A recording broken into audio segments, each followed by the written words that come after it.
Juan Carlos Monedero para Telesur. La transición en Venezuela, más democracia, no menos. Siempre he pensado que la revolución bolivariana tuvo más éxito en pelear contra el neoliberalismo, que en ese momento estaba en su apogeo, que en superar los problemas estructurales históricos de Venezuela. Pero claro, es que para superar los problemas históricos de un país hace falta por lo menos una generación. Y también que no tengas a los Estados Unidos poniendo palos en las ruedas. En España se murió Franco hace 50 años y todavía nos huelen los pies a franquismo. La Venezuela chavista, la que acabó con el analfabetismo, devolvió la dignidad a los barrios, hizo una de las constituciones más avanzadas del mundo. Empezó a cuidar a los ancianos, abrió hospitales, escuelas, universidades, construyó casas, cientos de miles de casas para el pueblo, unió a todo el continente, pues claro que tiene que seguir avanzando. La compleja situación actual sirve para precisamente seguir avanzando.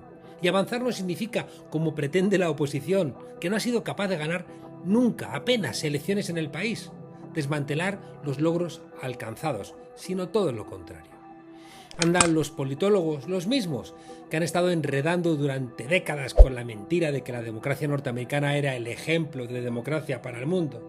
Vaya, académicos, intentando comparar la Venezuela asediada por el ejército más poderoso del mundo y que además posee armas nucleares que podría usar.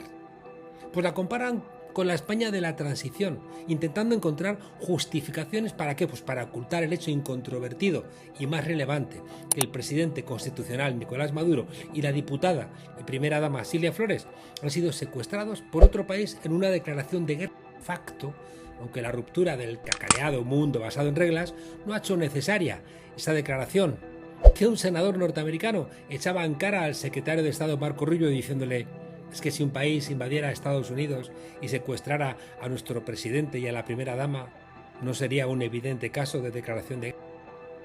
Es importante no olvidar esto porque el presidente Nicolás Maduro está en Nueva York como prisionero de guerra.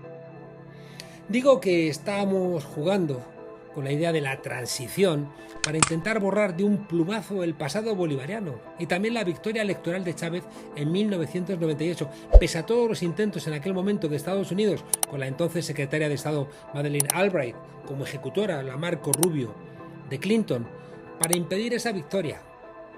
Como si el secuestro de Maduro fuera equiparable a la muerte biológica de Francisco Franco, un dictador que dio un golpe contra la Segunda República con ayuda de Hitler y de Mussolini, que fusiló a 200.000 españoles, que desterró a 500.000, que metió en cárceles condenados a trabajos forzosos y a 350.000 y que robó, según estimaciones de organizaciones civiles, 300.000 hijos de mujeres republicanas presas. ¿Qué hacéis comparando? Y como si la transición española hubiera tenido lugar con el mar Mediterráneo, el Cantábrico y el Atlántico repletos de barcos y aviones en una suerte de cerco medieval. La idea de concordia y entendimiento del chavismo con la oposición existen desde siempre, porque desde siempre la oposición intentó tumbar a Chávez y luego a Maduro, y siempre se les perdonó. ¿Y para qué sirvió? Bueno, pues para que los mismos siguieran intentándolo. María Corina Machado firmó el decreto de Carmona Estanga, con el que se quiso sustituir al gobierno de Hugo Chávez, que había ganado las elecciones. Era 2002 y era un golpe dirigido por la patronal, por militares traidores y por los Estados Unidos en aquel año. Esta señora firmó. Chávez perdonó a los golpistas y se lo agradecieron con el sabotaje petrolero.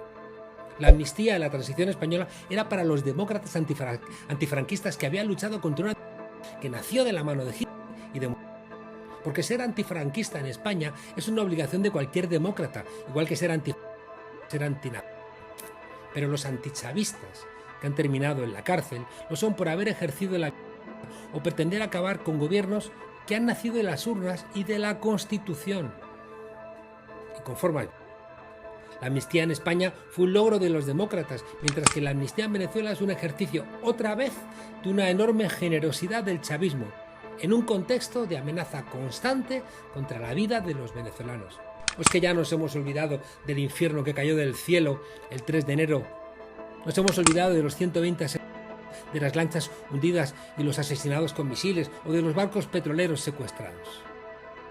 Vengo dándole vueltas al episodio del tren a la estación Finlandia, un suceso decisivo para la Revolución Rusa, donde hubo que decidir si dar 2 pasos atrás para poder dar después un paso adelante.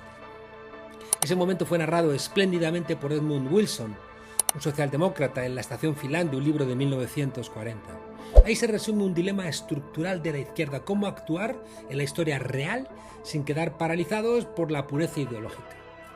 El regreso de Vladimir Lenin a Rusia, facilitado por la Alemania imperial, que era en ese momento la enemiga del zarismo, de los rusos. Pero no fue una alianza política ni una adhesión ideológica, sino una decisión táctica en una coyuntura extrema. Rechazar esa posibilidad habría significado renunciar a intervenir en un proceso histórico ya abierto. Wilson muestra que las tradiciones emancipatorias no avanzan en condiciones limpias y puras, se mueven en terrenos atravesados por guerras, por asedios, por contradicciones. Aceptar el tren implicó riesgos reales: pérdida de legitimidad, dependencia, acusaciones de traición. Pero también expresó una verdad incómoda: la alternativa a veces no es la coherencia moral, sino la irrelevancia política. La lección no es romantizar esas decisiones, sino reconocer que la izquierda, cuando enfrenta situaciones límite, debe equilibrar principios y eficacia, y debe asumir conscientemente los costos. Los trenes a Finlandia no garantizan el éxito, ni preservan, por supuesto, la pureza, pero pueden ser la única vía para mantener vivos procesos políticos y para poder disputar el poder real. Negarlos de antemano es elegir la derrota en nombre de una ética abstracta. Desde una lectura de izquierda, el episodio plantea un problema más complejo y también honesto. ¿Qué hacer cuando la coyuntura histórica obliga a elegir entre la pureza ideológica y la posibilidad real de intervenir en la historia y eliminar daños? Dar 2 pasos atrás para poder dar un paso adelante. Lenin aceptó el tren a Finlandia no por afinidad con el imperialismo alemán, sino porque entendió que la imperialista había abierto una grieta histórica que era irrepetible y había que usarla. El cálculo fue crudo: usar una contradicción entre potencias para regresar al terreno político, intervenir en un proceso revolucionario vivo y disputar el poder a una élite que era incapaz de sacar a Rusia del desastre social y bélico. Rechazar esa vía habría significado probablemente renunciar a toda capacidad de acción en nombre, eso sí, de una enorme coherencia abstracta.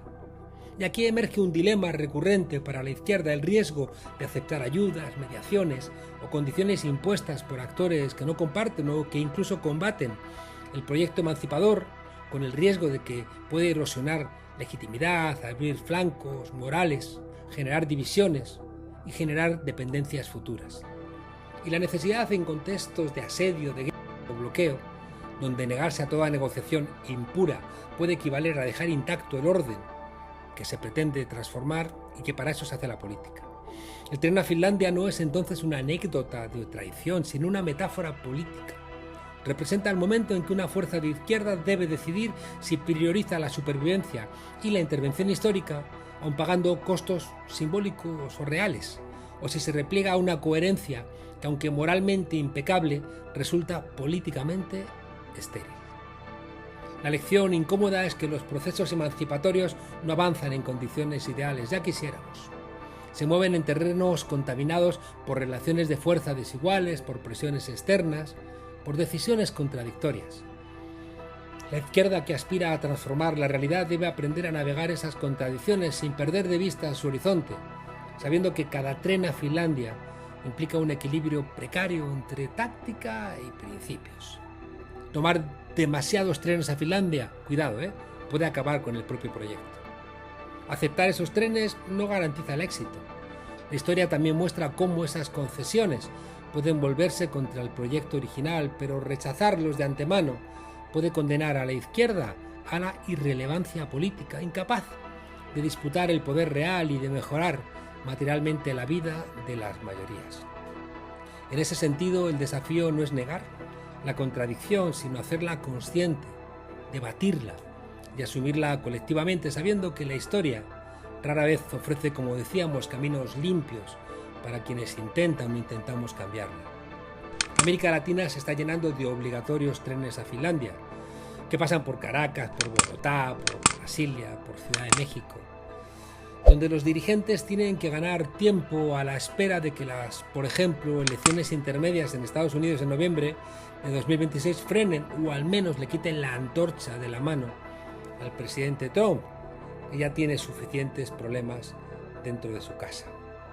En Venezuela aún asediada por la Marina norteamericana, las exigencias de los Estados Unidos no son amables. Por eso hace falta que el pueblo redoble su conciencia para no perder el rumbo. Les han puesto en las sanciones y el bloqueo, que incluía secuestrar a cualquier barco que saliera con gas o petróleo.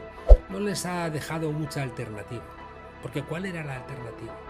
¿Perder todo el proceso revolucionario que empezó hace 26 años Chávez y que la derecha lo niega? ¿O a ciencia cierta infligir un daño enorme para los venezolanos que ya han visto, como también decíamos, lo fácil que le resulta a los Estados Unidos desatar un infierno desde el cielo? Parece sensato hacer de la necesidad virtud y, como decíamos aquí, aprovechar el fin de las sanciones para recuperar todo el daño infligido en estos años y mejorar el nivel de vida de los venezolanos, incluidos los que se tuvieron que marchar por culpa de las sanciones y el bloqueo. Pero todo esto sin perder el lugar desde donde se están tomando las decisiones, que está presidido, no olvidemos, por una enorme espada de Damocles. A Trump solo le interesa el dinero. Y cuidado, hemos visto que no le gustan tampoco las mentiras de los suyos. Por eso no quiere a María Corina Machado, porque le hace perder dinero. Ay, la derecha. Pueden encontrarse en esta complicada situación esperanzas, donde no es asumible olvidar Gaza. No podemos olvidar la bravuconería, no podemos olvidar el cerco medieval a Cuba, no podemos olvidar los riesgos climáticos del planeta. No podemos olvidar el secuestro de un presidente en ejercicio y de la primera dama y de una ciudad latinoamericana, y tampoco el rearme militar o el regreso de la proliferación nuclear. Con estos trenes al norte, los países latinoamericanos ganan tiempo. El problema estaría en que se quedaran en esa vía. Porque Trump es todo lo contrario de los valores de la izquierda, y todos los países que están negociando con Estados Unidos no lo están haciendo hoy, desde la plena soberanía ni por voluntad propia. Estados Unidos es una potencia nuclear y un solo portaaviones tiene más aviones que todo un país latinoamericano.